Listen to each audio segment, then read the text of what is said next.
जीवन के मूल्यों को लेकर आचार्य चाणक्य ने कई नीतियों को अपनी किताब चाणक्य नीति में समाहित किया है। सफलता को लेकर भी उन्होंने कई मंत्र दिए हैं जिन्हें अमल में लाकर मनुष्य सफलता प्राप्त कर सकता है। जीवन में ऐसे कई मोड़ आते हैं जब आपको बहुत मेहनत के बाद भी सफलता हाथ नहीं लगती। वहीं कई बार आप सफलता के काफी करीब होते हैं और फिर चूक जाते हैं। ऐसे में आचार्य चाणक्य की नीतियां आपके लिए काफी फलदायी साबित हो सकती हैं। चाणक्य के मुताबिक इन नीतियों की राह पर चलकर कोई भी व्यक्ति सफलता को हासिल कर सकता है। आइए जानते हैं इन नीतियों के बारे में। आचार्य चाणक्य कहते हैं कि किसी भी काम की शुरुआत से पहले अपने आप से 3 सवाल जरूर करें। पहला, मैं यह काम क्यों कर रहा हूँ? दूसरा सवाल ये कि इस काम के परिणाम क्या हो सकते हैं? और तीसरा सवाल, क्या मैं इस काम में कामयाब हो पाऊंगा? इन तीनों सवालों का जवाब मिलते ही मनुष्य को आगे कदम बढ़ा देने चाहिए।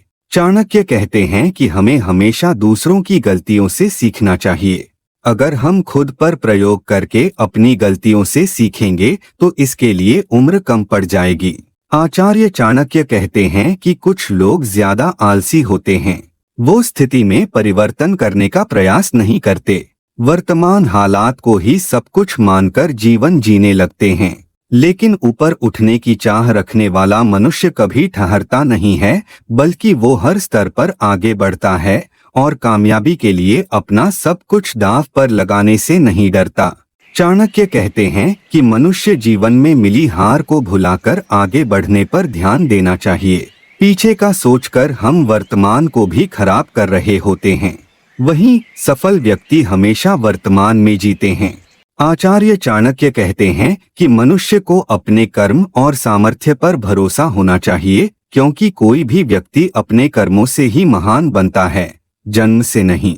चाणक्य कहते हैं कि डरकर जीने वाला व्यक्ति हमेशा पीछे रह जाता है।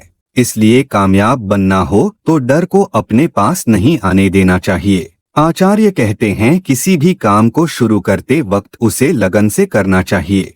खुश होकर ईमानदारी से किए जाने वाले काम में सफलता की संभावना संकोचवश किए जाने वाले काम के मुकाबले ज्यादा होती है। आचार्य चाणक्य कहते हैं कि बुद्धिमान व्यक्ति को आग, पानी, मूर्ख, औरत, सांप और राज परिवार के सदस्यों के साथ बहुत सावधान रहना चाहिए। ये सब मनुष्य को एक झटके में खत्म कर सकते हैं।